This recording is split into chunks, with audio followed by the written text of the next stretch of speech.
So, first of all, two proportions is where we're headed today with this information. you, we actually use a two proportion comparison more often than what we've been doing, which is one proportion. Okay? Because if we want to know how two groups differ, for example, is there a significant difference between the proportion of males that smoke and the proportion of females that smoke? Something like that. If we're asking that question, we do a two proportion z-test.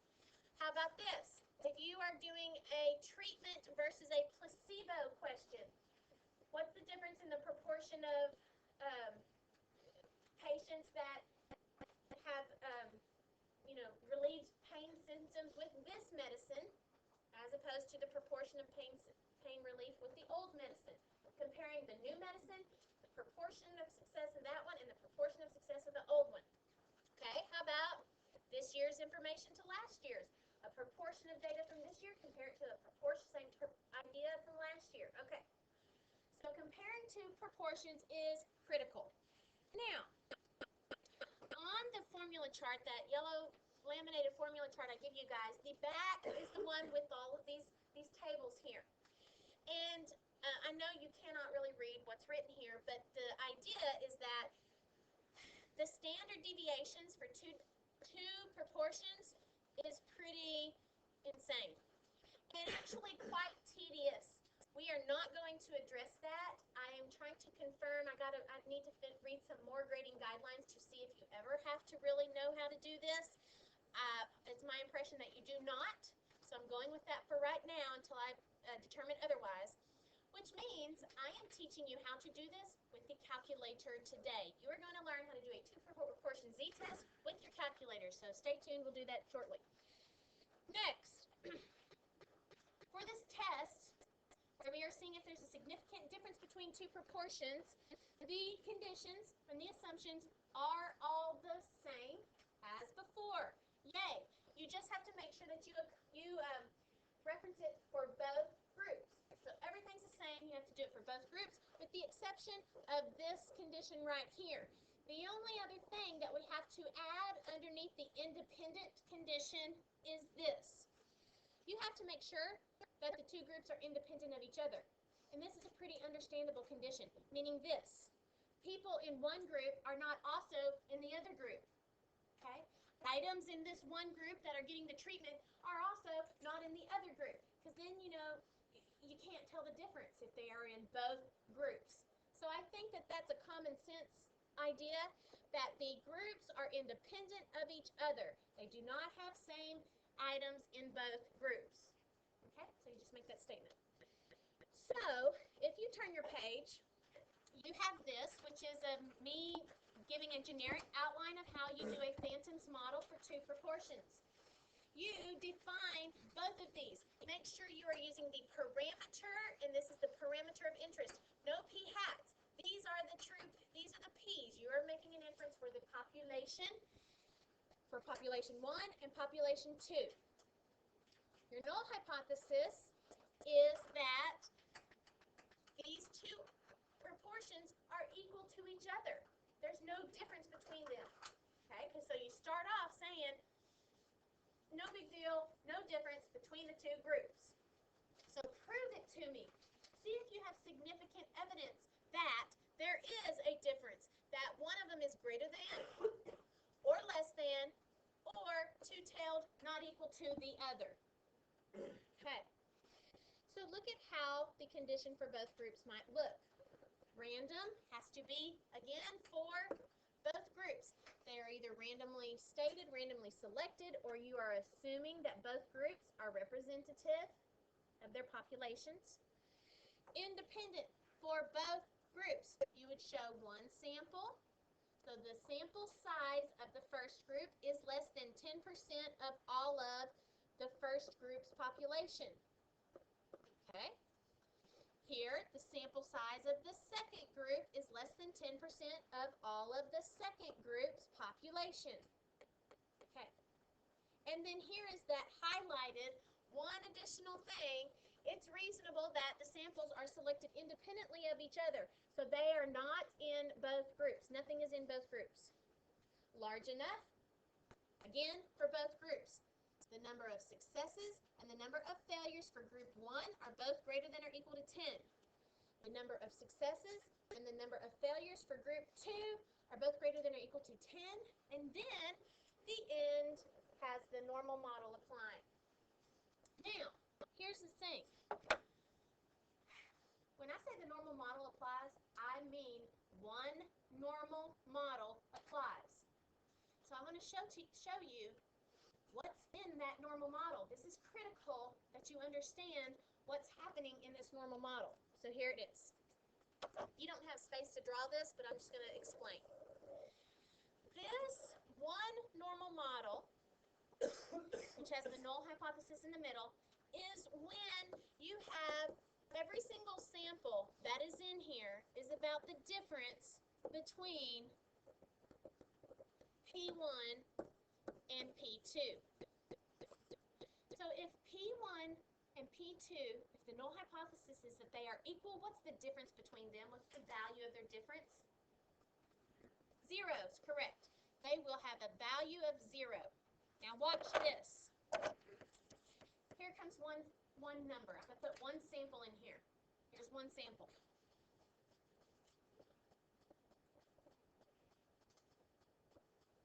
That is one value right there.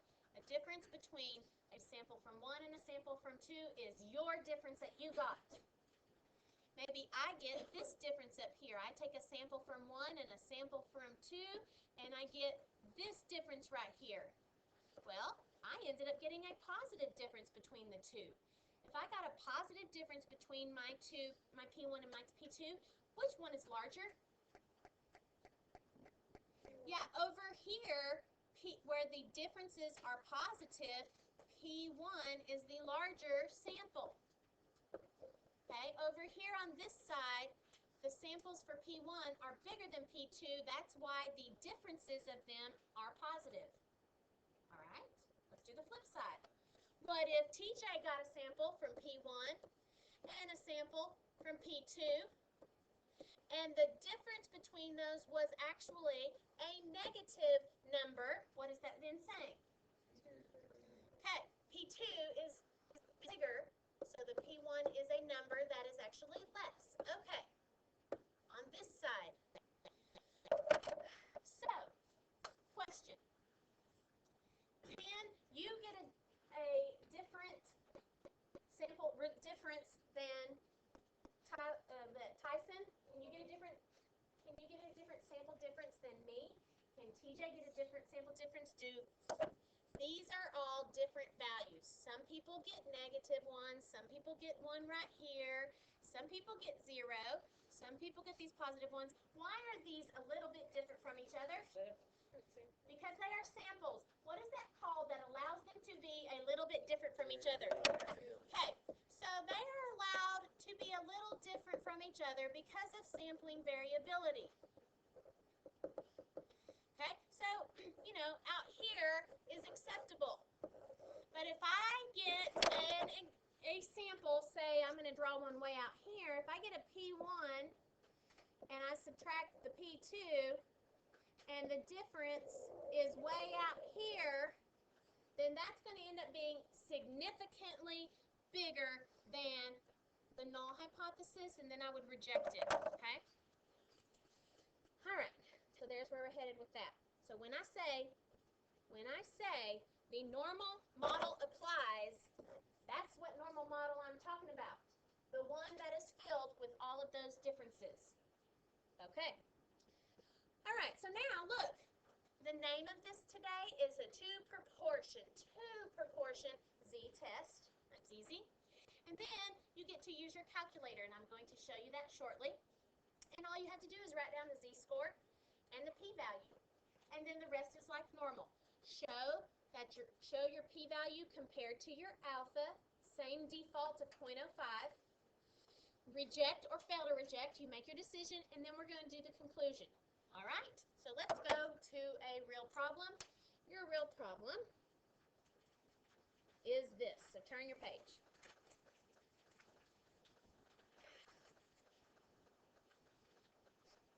All right. Would support group that meets regularly help people who are wearing the nicotine patch actually quit?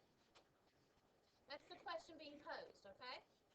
So then you decide how to design an experiment to assess that question. A county health department tries an experiment using several hundred volunteers who were planning to use the patch to help them quit smoking. Now, we're asked to design a study. I don't really want to get into that because there are lots of details about making sure we say randomly selected and da-da-da-da-da. I just want to draw this so you know what this story is about. This story is about every person in it is a nicotine patch wearing smoker. Every person in this experiment is a nicotine patch wearing smoker. All right? And then some of them, I'm going to randomly divide them up. And some of them are going to be getting a patch with support, and some of them get the patch only. And then at the end, we will compare the P1 to the P2 and see if there is a significant difference, a big difference, something that happens more than just because of sampling variability. Well, okay, so they volunteer to be in it. Maybe they get the patch, nicotine patch free if they do that, you know? All right, so here we go. By the way, this part, this sample P1 and P2, I get this from this paragraph below. Here comes the paragraph below. The subjects were randomly divided into two groups. Group 1 were given the patch and attended a weekly discussion group with counselors and others trying to quit. Group 2 also used the patch, but did not participate in the counseling, so they were patch only. You know, and it could be that the incentive for this is that you get your patch supplied for you free, which that saves you money, so there you go. All right, after 6 months, here are the results. So do you see how I drew this with a hat over it? Because this is the sample results. The sample from group 1 had 46 out of 143 who successfully quit smoking. The sample in group 2, the sample, so it's got the hat on top of it, had 30 out of 151 that successfully quit smoking. The reason those numbers could have turned out differently, maybe they all started with 160, but some people like quit wearing the nicotine patch. I mean, some people voided their way out of the group because they didn't follow the guidelines or whatever. So that's why that ends up being different numbers here, okay, if you're wondering. All right, so the question is, do these results suggest that the support group could be an effective way to help people stop smoking? If it's asking about the counseling being effective, what tail are we interested in? The top tail, the greater than tail. P1 greater than P2. That's what I'm interested in. Is P1 significantly more successful than P2? More than just random sampling variability. So let's do a complete phantoms model. Here we go. I have it all written, but I'm going to close it off so I don't have to rewrite it again and again and again. The population of interest, the parameter of interest is that thing that we're going to be drawing a conclusion about. We will first, P1, I'm going to have represent the proportion of patch and support smokers that quit. Patch. So this is going to be about, so P1 is, I'm saying about all proportion and patch smokers that quit. P2 is all proportion of all patch-only smokers. Okay, so there are my populations that I am dealing with. I'm defining my parameters. All right, the hypotheses are next. What would the null hypothesis be? They're equal. They're equal, right? Because there is no significant difference between the two. So the null hypothesis is that P1 equals P2. So the success rate is the same for both. All right? The alternative I'm interested in is good. P1 is greater than P2. I'm interested in if I end up having evidence for the alternative, which is that it's greater than. Okay, so here's how you do the conditions. You need to make sure that they are for what? Both groups. Okay, good. Here we go. Random. It doesn't say it in there. Now, it does say that they are randomly divided, and so that's good. But I still feel that it's critical to make sure that it's a representative sample. I have to go with the assumption that the people that volunteered themselves into this experiment, okay, think about what's happening. They volunteered themselves into this experiment. So I would have to make an assumption that each group, meaning both of the groups, are representative samples of their population. What do you think population we could draw a conclusion of overall? All smokers? Probably all smokers who want to quit and are willing to wear the patch. Okay? All smokers who want to quit, I guess. Anyway. Okay? So, see, they volunteered themselves into there, so you're having to make that assumption that it's a representative sample. Okay, here comes independent. This is the independent that we already know, near and dear to our heart. The first sample of 143 is less than 10% of all patch support smokers. And then the other sample, group 2, 151, is less than 10% of all patch-only smokers. Is that reasonable? I mean, I guess, yeah, because I'm kind of giving them those things, so. All right. What is the one item you have to add to these conditions? Both. Oh, the little statement thing at the bottom. The statement that the what? The normal model applies. No, not the normal. The two groups are independent of each other. I don't want somebody from group 1 to also be in group 2. Remember that? So you have to say each group is independent of each other. Okay, that's kind of redundant, but the groups are independent of each other. You have to say that so that there are no people in both, there's not somebody that is in both groups. All right. Large enough. NP and NQ. We have no true P. If we have no true P, what do we use? P hat, which is basically the proportion of successes. This number here, 46, is the proportion of successes in group 1. This number here, 97, is the proportion of failures, the ones that failed to quit smoking in group 1. And both of those are greater than or equal to 10. Okay, what are these over here? 30 is the proportion, what? I'm sorry, not the proportion, the number, what? That quit smoking in group 2, which is the patch only, and that is greater than or equal to 10, and the number that quit smoking is 121, greater than or equal to 10. So my conditions have been met. The normal model does apply. Which normal model? What's inside that normal model? Combo, the difference between both. Differences. It is filled with differences. This right here, filled with differences. Differences. Differences. Differences. Okay. Yes. Different. Okay. All right. So next thing, name the formula or the test. It is a 2 proportion Z test. Yay, that's easy. Next is to do the computation.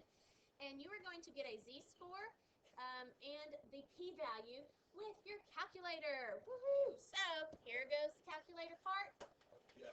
Here we go. All right. So, let me start you back at the beginning. There we go. You go to Stat, over to Tests, because see, we're starting to run tests. So this is a menu of many, many, many tests, of which we will use virtually all of them. I think there's 2 we won't use. So look here. Number 1, 2, 3, and 4 are means. Do you hear me? When it says sample in the calculator, that is about means. We're not doing that. So these first 4, you aren't messing with those for a while because those are about means. All right. And then, of course, number 5 is a 1 proportion Z test, which I want you to still do by hand because you need to show that work. But this one you don't have to, a 2 proportion Z test. So that's the one we want. So hit number 6. All right. Now, let's put information in here. This X1 is the number of successes. You cannot have a part of a success. So this has to be a whole number. And this is going to play into your homework. So now, how many successes were in our first group? I think we had 46 successes out of how many? 143 is the total number in my group 1. Group 2, how many successes? 30 out of 151 is the whole sample size. Now, is P1 not equal to P2, less than P2, or am I interested in it being greater than P2? Greater. So highlight the greater and hit enter. And now you calculate. And voila, this is the things that pop out for you. Here's what they are. This top one is your z-score. That's what you need. So the z-score is 2.41. This second one, it says P. That is not like the true proportion P. This actually is your p-value. So the p-value is 0.00803. 3 significant digits. Now let's talk about what these other things are, by the way. See this p hat 1? You know how they got that number? 46 over 143. That's the sample that was for group 1, and this one was 30 over 151. I don't know what that other one is. It's something different. But anyway, there's what's going on. So, ta-da, write your z-score and your p-value.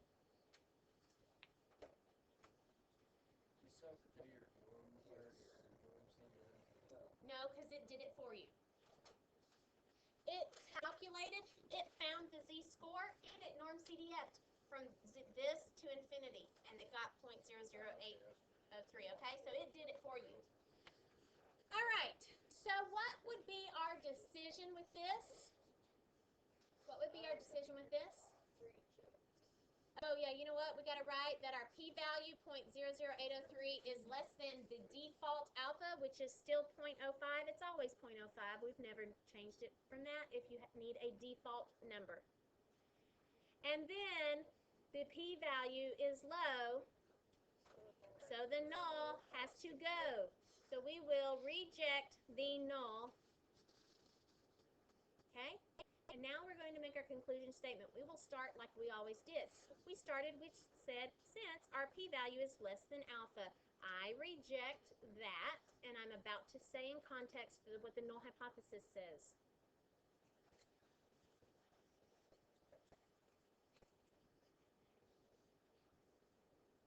Okay, so what does the null hypothesis say? The null hypothesis is basically saying that the success rate for the counseling group is the same as the success rate for the patch-only group. So I reject that this is true. That's what I am saying. I reject that that is true. So look at how you're writing. I reject that the patch support success rate equals the patch-only success rate. I am rejecting what the null hypothesis says in context. All right? So then our question is about the effectiveness, but basically you then say, do you have evidence for the alternative? Or do you not have evidence for the alternative? So, well, we do because the p-value is low. Yeah, the two standard deviations is not the determiner, it's the p-value that is the determining factor. So I have evidence. I have evidence to reject that null. That means I have evidence that the P1 is greater than P2, basically, that I put it in context. I have evidence that the, the patch support success rate is significantly, not just a little because of sampling variability, but significantly greater than the patch-only success rate. Okay? And it is significant because that p-value is low.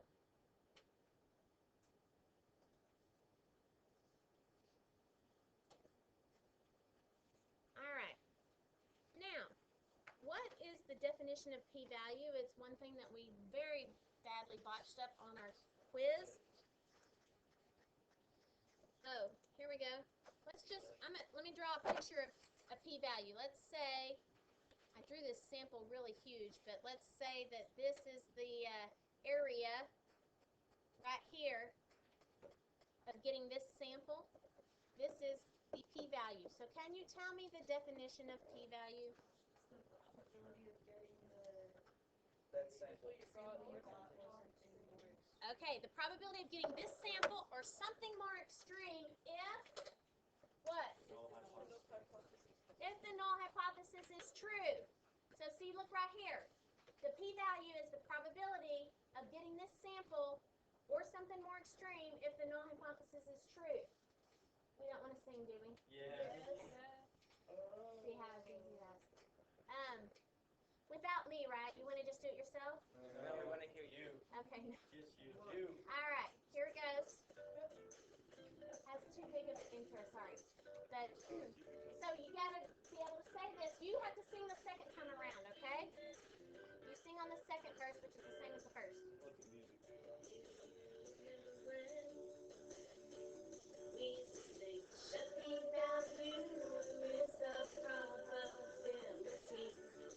I'll do the bouncing ball.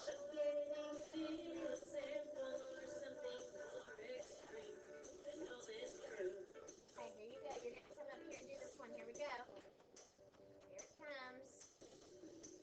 The p-value is the probability of getting this sample or something more extreme if the null is true. Okay? So there you go.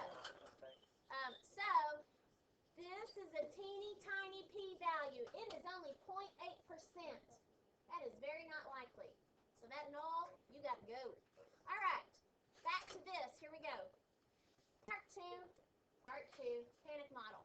So if you conclude, okay, so the thing is, if you conclude that the support program is beneficial, so let's say you did your experiment and you say, woohoo, it works.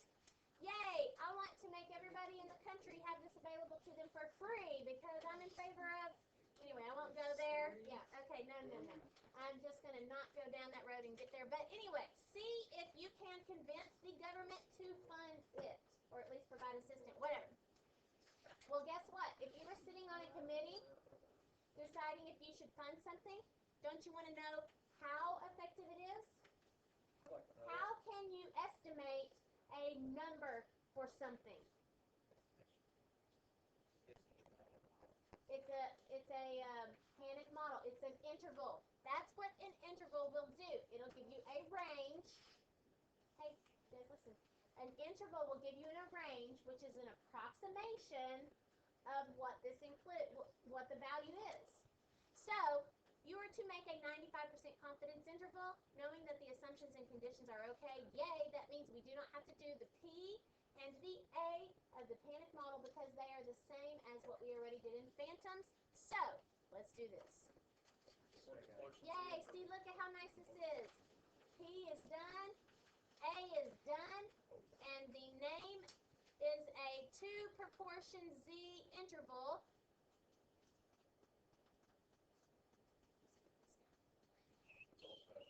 Okay? 2 proportion Z interval. Okay, so here we go. Now, do you remember do you remember how to do, let's talk about how to do a basic interval, just so you remember. This was I think it was number 5 on your review that you were supposed to have done last night, and you may have forgotten that what you do is you put your p hat right here, and then plus or minus your margin of error. And do you remember how to get a confidence interval? That comes from inverse norm of 1/tail. Inverse norm of 1/tail, depending on how confident you are, and your standard deviation. Do you remember this picture of an interval? There is your p hat, and this whisker is the size of the what? The margin of error. This whisker is the size of the margin of error. Okay, now, this is just a 1 proportion one. A 2 proportion one would look like this. See this? You see all that I did? In place of p hat, I put p1 minus p2. Yeah, because it's just about the difference. So everything in interval is the differences between the two things. Your interval is made up of the difference between the two things. So let's do that in our calculator. Here we go. Okay, so same place. Stat over to calc. Oh, sorry. Over to tests. And number 1, 2, 3, and 4 are about means. Number 5 and 6 are tests. Oh, look at number 7, 8, 9, and 0 are about intervals for means. Okay? So, A and B are what we're interested in. A, we do by hand. B, I allow you to do in the calculator. A 2 proportion Z interval. There it is. Now, let's fill in our numbers. Oh, yay, look, the numbers already extend over from the previous numbers we had in for our test. So that's great. Now, look at this 95, this confidence level. You have the ability to change this number. If it wanted a 90% confidence, you would put 0.90. If it wanted 98% confidence, you'd put that. You change that confidence level to what you are being told to do. We are told to do 95% confidence. You calculate it, and boom, there it is, 0.0234 to 0.223, which is essentially 2.3% to 22.3%. If you were sitting on a House committee that was deciding about this funding for this project, which is very expensive, would you be acceptable with somebody saying, oh, it's going to be between 2.3% and 22.3% higher? The left right there. Yeah. So, to me, that's really an unacceptable margin of error. Too huge. Too huge. What do you have control over that could change the size? We want to still be 95% confident. No, we still want to be 90% sample size. We want to remain 95% confident. So what do you do with your sample size? Make it bigger.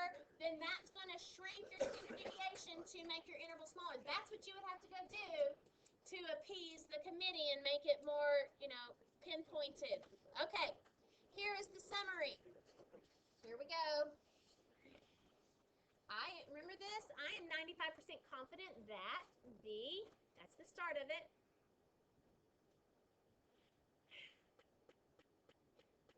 And what is this? What is contained in this interval? This interval is about the what? The differences between the success rates. So, I'm 95% confident that the true difference in the success rates of the two groups. Differences are in there. Not an individual proportion. Differences between the two proportions. I am saying that the success rate for the two groups is between 2.34% and 22.3%. Now, how do you do the difference? Which one's higher is... How did I subtract? Oh, one's higher. Yes, you have to say, so you know which way you subtracted. Right here, see this? Higher for the patch support group. I am 95% confident that the true difference in the success rate of the two groups is between 2.34% and 22.3% higher for the patch support group. Now, there's one other little thing that is new for you today. It is this. Question. If 0 was in the interval, what would that imply? In this interval that is containing differences? It's equal. You can't do the null. That they are equal. Correct. So, if 0 is in the interval, that implies that there is no difference. So, question. Does this interval contain 0 in it? It does not. So here's what you write. Here's the next thing that this is new to you. And you do this whenever you have an interval about the differences between things. You make a 0 statement.